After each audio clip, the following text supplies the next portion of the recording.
আসসালামু আলাইকুম ভিউয়ার্স। আজকে আমি রান্না করতে এসেছি রুই মাছ দিয়ে লাউ দিয়ে। প্রথমে মাছগুলোকে ভালোভাবে ভেজে নিচ্ছি।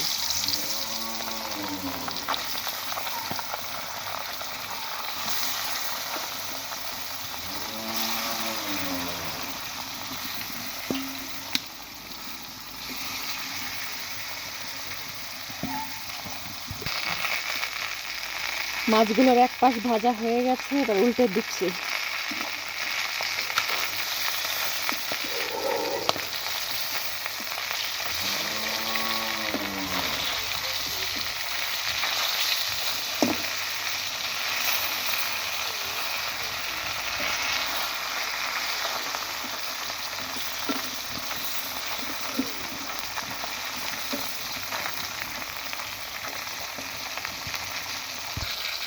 মাছ ভাজা হয়ে গেছে, এবার এগুলোকে তুলে নিই।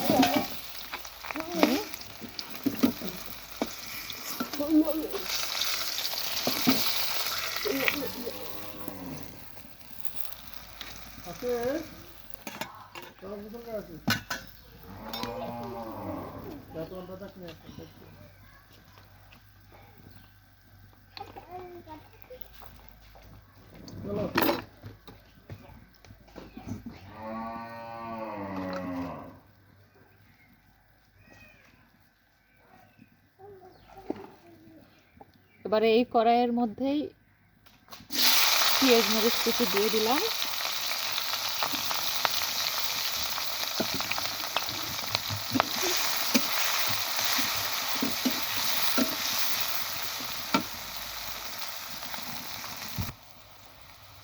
পেঁয়াজগুলো ভাজা হয়ে গেছে, এবার এর ভিতরে দিয়ে দেব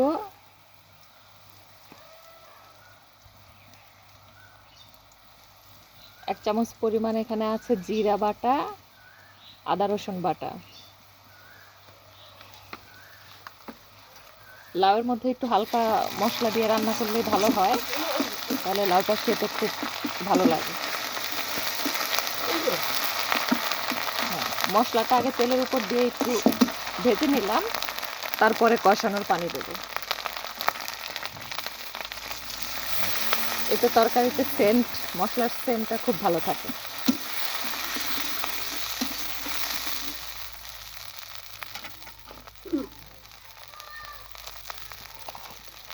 এবারে দিয়ে দিচ্ছি এক চামচ পরিমাণ লবণ।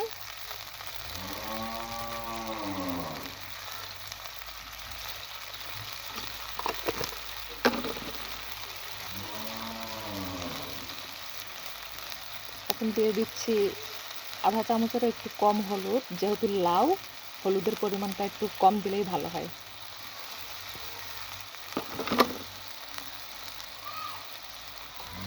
এখন দিয়ে দিচ্ছি এক চামচ পরিমাণ মরিচের গুঁড়ো। এবার মশলাটাকে ভালো মতো কষিয়ে নিতে হবে। মশলা কষানো হয়ে গেছে, আমি এখানে কিছু লাউ, একটার অর্ধেক লাউ আর 4-5টা আলু কেটে রেখেছিলাম, এগুলোকে মশলার ভিতরে দিয়ে ভালোভাবে কষিয়ে নেব।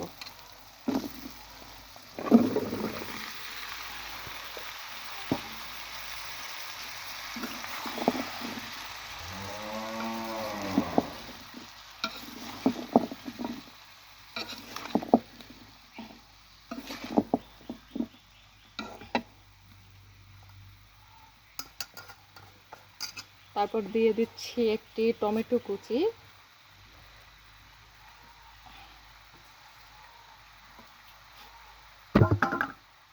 এবার এটাকে ভালোভাবে নেড়ে চেড়ে কষিয়ে নিতে হবে। তরকারি কষানো প্রায় হয়েই গেছে। লাউতে পানি বের হয়, এই জন্য কষানোর সময় অতিরিক্ত কোনো পানি দিলাম না, তাও দেখেন কত পানি বের হয়েছে। তরকারি কষানো হয়ে গেছে, দেখতেই পাচ্ছেন মাখো মাখো একটা ভাব এসে গেছে তরকারিতে।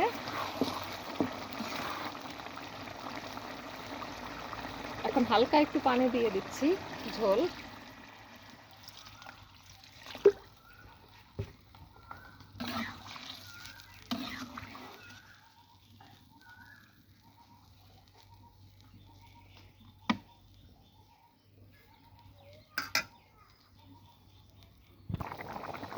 তরকারি ফুটে গেছে, এবারে ভেজে রাখা মাছগুলো এর ভিতর দিয়ে দেব।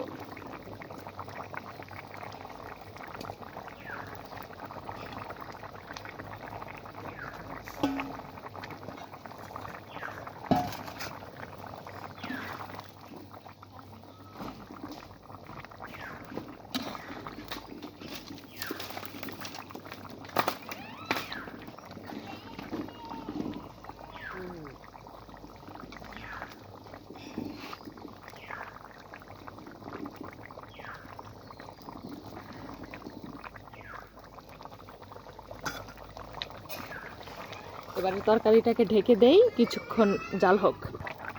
তরকারি হয়েই গেছে, এখন একটু ধনেপাতা দিয়ে দিলাম, ধনেপাতা কুচিয়ে।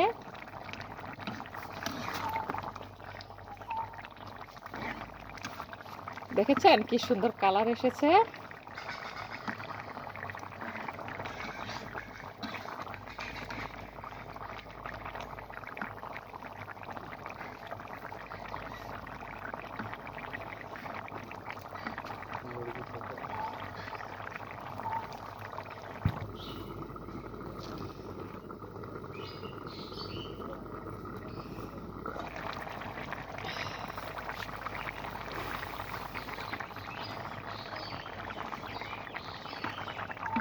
হ্যাঁ, হয়ে গেছে রুই মাছ দিয়ে লাউ রান্না।